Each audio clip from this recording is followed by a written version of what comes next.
All right, so let's talk about Oleksandr Usyk.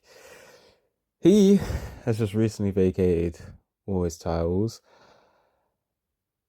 and to that, I'd be like, thank fuck. He's actually doing heavyweight boxing a favor. He's no longer holding up the division, and things can actually move on.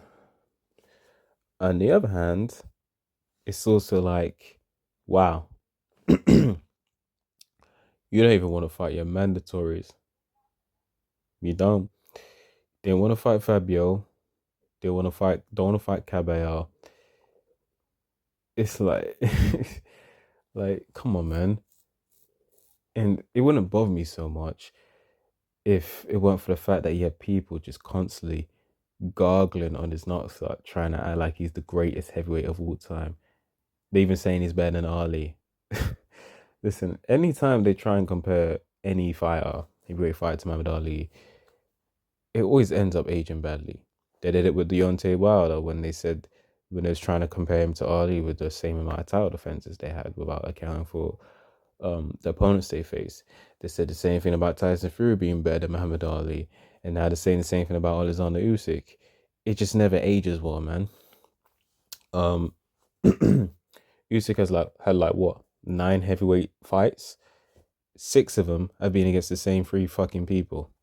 He's fought Andy Joshua twice, fought Tyson Fury twice, fought Daniel Dubois twice, and all that really left leaves is Derek Chisora, a late replacement in Chaz Witherspoon, and a kickboxer from the Netherlands in Rico Verhoeven. And they want to say that's better than Muhammad Ali. Oh my god.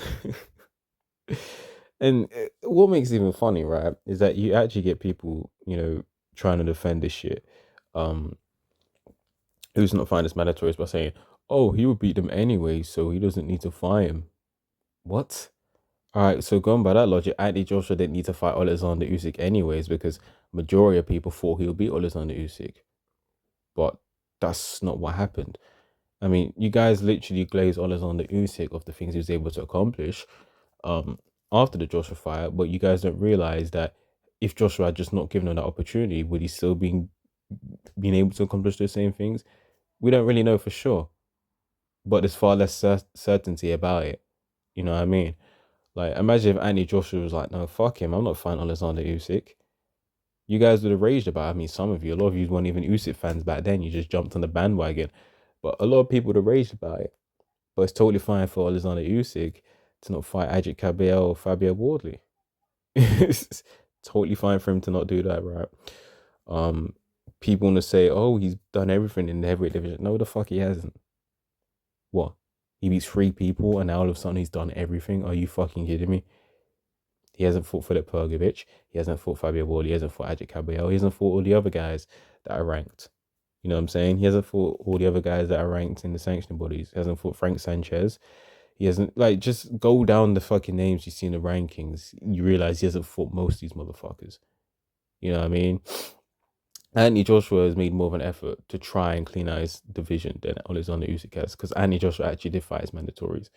He fought his mandatories the likes of, say, was it? I was going to say Kubrat Pulev. Kubrat Pulev was the original mandatory, but he got replaced by Carlos Takam. And then, yeah, Povetkin, who was also a mandatory. Alexander Usyk, another mandatory of his. Yes, Usyk was a mandatory. And then he lost that fight, lost those fights and whatnot. But those are the mandatories he had at the time when he was champion, and he fought him. People want to talk about Mike Tyson. Oh, Mike Tyson didn't fight anyone. It's not. Yeah. Mike Tyson fought in a weak era. People say Mike Tyson's the go heavyweight. That's just no. He's not the go heavyweight. But at least Mike Tyson actually made an effort to clean out his division. He practically did clean out his division. You could say he didn't fight like 1 or 2 people like George Foreman or Tim Witherspoon, but George Foreman, let's be real, wasn't really doing that much. Mike Tyson was champion. His best win at that point was who? Jerry Cooney, Addison Rodriguez. Like, he hadn't really done much at that point. In fact, Tyson wasn't even champion anymore when Foreman beat Addison Rodriguez. And Tim Witherspoon, but that's really about it. Tyson had fought the likes of Trevor Burbick. He fought Pinkley Thomas. He fought Tony Tubbs. He fought Tony Tucker. He fought Michael Spinks. He fought James Bone Crusher Smith. He fought Frank Bruno. He'd fought Buster Douglas. He lost, but he fought him. Carter Truth Williams really passed it, but he fought him. He fought Tyrell Biggs. Like these were the contenders that were in his era that he'd fought at that moment in time. And I probably missed out a couple of names as well. I'm not sure if I mentioned Brinkley and Thomas already. But he made it far more of an effort to clean that division than Oleksandr Usyk has, you know. And what really gripes me as well about Oleksandr Usyk is that this guy only fights once a year. He's not fought. The only time he's fought twice a year since 2019 was 2024. But any other year, he's only fought once a year. So you think for him only fighting once a year, you're gonna get a lot more than him just fighting the same guys over and over and over again.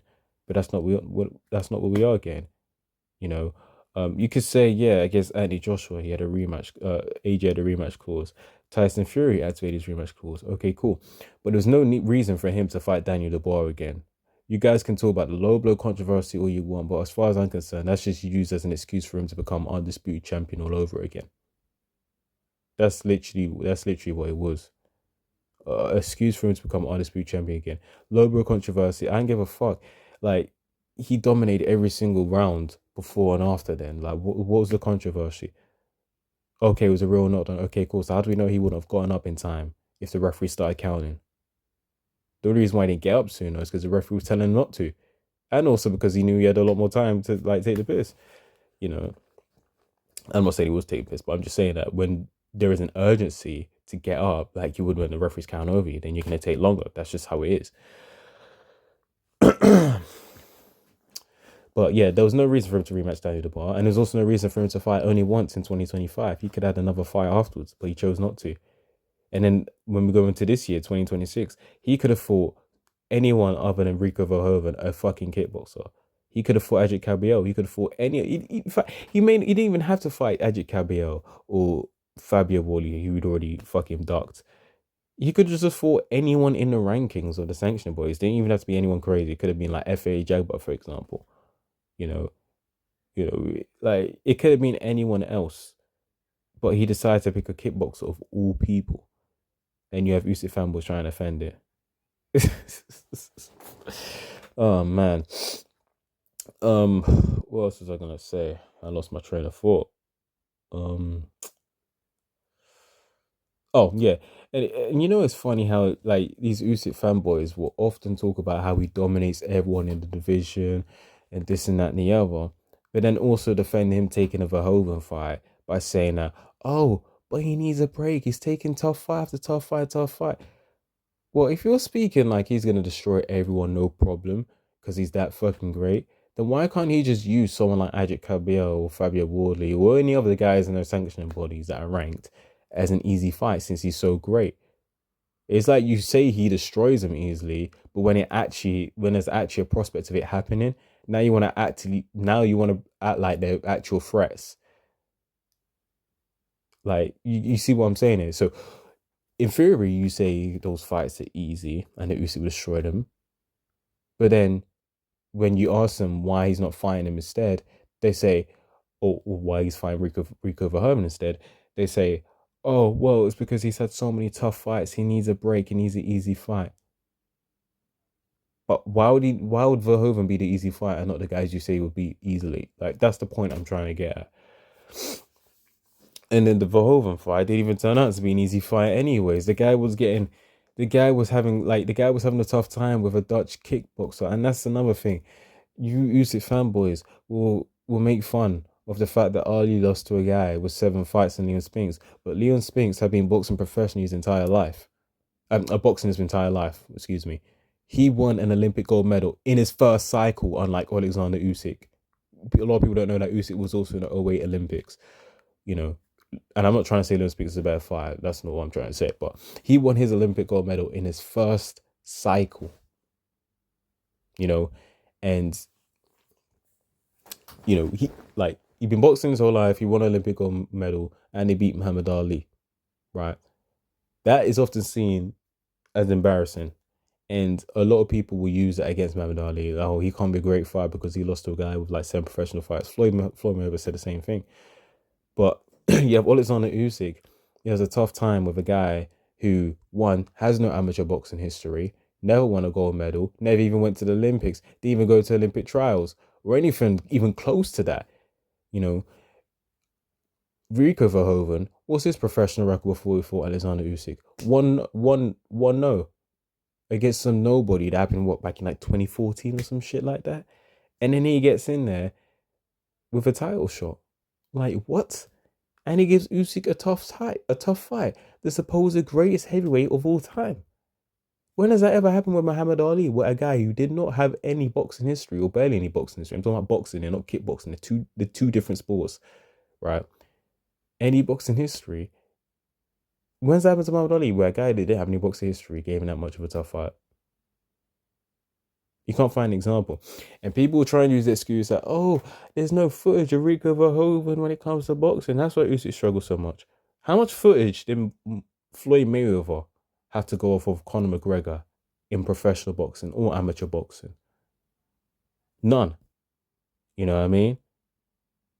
But he still got the job done easily. And Floyd Mayweather was already retired. Mayweather was older than Alexander Usyk was when he fought Rico Verhoeven. And Mayweather was also a lot smaller too. You know, so when you're smaller in a smaller weight classes, being 40 is not the same as being 40 at heavyweight. Yeah, sure, you're still in both instances, you're still out of your prime. But in the lower weight classes, it means more because you tend to rely a lot more on your speed and reflexes, like Floyd Mayweather did. You know, and he still got the job done against Conor McGregor. No issues. He was toying with him. But then Usyk struggles with Rico Verhoeven because he didn't have any footage. What kind of excuse is that? It's a horrible excuse, man. Terrible, terrible excuse. I'm not trying to hear it, you know. But yeah, the Oleksandr Usyk hype, saying he cleaned out his division, but then you also make excuses why he's ducked certain fires. Well, you just only prove they didn't clean out the division then. I'm glad that he's vacated the belts. We can finally move on. He can do what the fuck he wants at this point. He can go fight Rico Verhoeven in a rematch or some shit. But the division can finally move on. Oh, another thing I also want to touch on as well. How people are criticizing Ajit Kabayel for being WBC heavyweight champion. How the hell was that his fault? He was the one who wanted the fight. Alexander Usyk didn't. Why are you getting mad at the guy who was elevated to champion status when he wanted the actual fight so he could win it in the ring?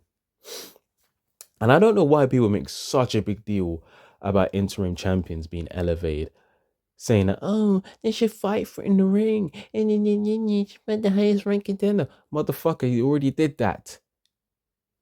He already fought Matmadov, beat him in an upset. He wasn't supposed to win that fight. He'd already beat Frank Sanchez, who was on the feed. Matmadov and Sanchez were both on the feed. Beat them guys. And he beat Zhili Zhang. These were all back to back, and he's knocked all of them out through body shots. What more does he need to do in order to be deserving of a title shot? The guy that he was mandatory for didn't want to fight him, and he vacated the belt. So fuck you mean that he needs to fight another guy just to prove that he deserves the belt? That's stupid. He's already fought three guys. Three guys. You know what I mean? He's already fought three guys and destroyed them, highly ranked contenders, and destroyed them. And you want him to go through another hoop of fire in order to get his title shot? Are you crazy? How much did Usyk have to do in order to get his title shot of Anthony Joshua at heavyweight? I'm not talking about what he did at cruiserweight, but at heavyweight. Well, how much did Alexander Usyk have to do in order to get his title shot of Anthony Joshua? He didn't have to do He didn't have to do much. He was already mandatory when he moved up because he was undisputed at cruiserweight. That's part of the WBO's super rules. You either have to make like 10 title defenses of the WBO in order to be made mandatory once you move up, or you be undisputed. Alexander Usyk was undisputed, so that's how he's able to get that, But like Ajit Kabayel, you want him to go through hoops just to get a fucking title shot of Usyk, and when the guy don't actually want a title shot of him, now you want to make him go through another hoop by making him fight another person for the title. Like, come on, man. It's like you guys don't want him to win a title, so that if he did lose that, now you could say, oh, see, he wasn't that good to begin with. Stop it. And what is this obsession as well with fighters winning their titles inside a ring? How does winning your title inside a ring prove that you're more of a champion than someone that didn't? What matters afterwards is what you do. What matters really is what you do after you won the title. The fuck? That's what matters. What matters is what you do after you've won the title. Who you defend your title against. If you want to unify, become undisputed, that's what matters more rather than winning your title in the ring. The fuck? Like, for instance, Trevor Burbick won his title in the ring against Pinklon Thomas. Is he considered one of the strongest heavyweight champions of all time? Hell no. You know, Pinklon Thomas won his title inside the ring against, was it Tim Witherspoon? Is he considered one of the strongest heavyweight champions of the world? Hell no. You know, like, plenty of fighters have won their titles inside the ring and no one considers them strong heavyweight champions. But now we're supposed to believe in this one instance or several other instances where these guys didn't win their title in the ring, that if they had, that you'll see them in a better light, even though they'd already done the work prior to even get there. And the only reason why they got elevated in the first place is because the guy that had the title didn't want to fight him. I don't understand this logic. If you win an interim title and the champion don't want to fight, then you should be made champion. And I'm so glad it's done that way. Because they've already done the work prior. The champion don't want to fight him. Why do you want to make him go through even more bullshit when they did all the work? Come on, man. It's just stupid. It's just really silly, man. And another person who also didn't fight was Joseph Parker, another one too. Forgot to add that as well. And there was even people talking about the Usyk Joe Joyce situation back in like 2020, 2021, when his team was his promoter Alex Krashuk was trying to do some crazy fucking split. Some crazy split percentage, like 70-30 or something like that. Like, it's just wild, man. This is around the time when they was talking about AJ fighting Fury and Usyk was fighting, was it Joe Joyce for the W interim? Or there was talks of it, but it never happened because AJ ended up fighting Usyk anyways. But yeah, that's another thing you could possibly write down too. But yeah, I put this video to say this. Oleksandr Usyk is overhyped, overrated. Does not mean he's not a good fighter. He definitely is. I love Usyk. I love him as a fighter, actually. I liked Cruiserweight 1. I liked to fight, with Maris Breeders. I liked Cruiserweight 1. I liked it when he beat the fuck out of Tyson Fury. The way he came in and upset Anthony Joshua was nice. I liked all his other Usyk fights, but when you got fights that's a certain way, you just got to call it out. So that's all I'm gonna say. I could say more, but I don't want to get into a tangent. I won't make this video longer than it already is. So I'm out.